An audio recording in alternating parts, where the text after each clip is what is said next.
it's really doing good. The clicking is like halfway through this motion, so I can kind of like feel it. Like, see right in here where my index is. I think it's just like a tendon rubbing over the joint. The other thing that's there is your medial meniscus. It's mostly gone now, but the meniscus is the cartilage that sits right in here. And we cut that out when we do the surgery, but that's attached actually to your medial collateral ligament. So there's always a little stump there. Okay, clicking. That may be what's clicking. And could the inflammation be exaggerating that pain or that pop? That ought to settle down with time.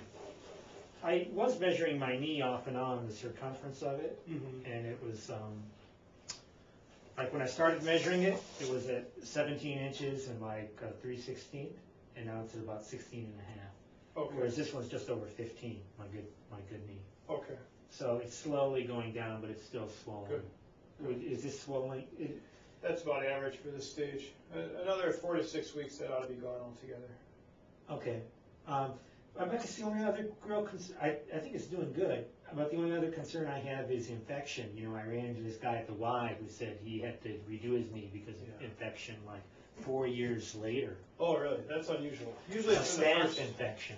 Usually if you get infected, it's within the first 3 or 4 months it shows up. You certainly get people. I had a guy that I redid that was about 19 years out. I routinely, whenever I redo one, I always check it for infection. And his came back infected at the time of the surgery.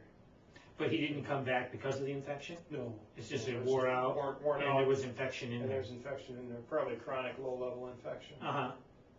And so, do I have to do anything to guard against that? Like I have cold sore right now in my mouth. Should I be worried about that? That should be infected. The main thing is taking antibiotics before you get your teeth cleaned, before colonoscopies, any type of surgery. You should take antibiotics beforehand. Like the biggies are like a penicillin for like a few days? Yeah, it's usually amoxicillin. We call in for you. Just call us. We'll get that for you if you have so I don't have to come in and see you. I just call. Even a teeth cleaning. Yeah. Okay.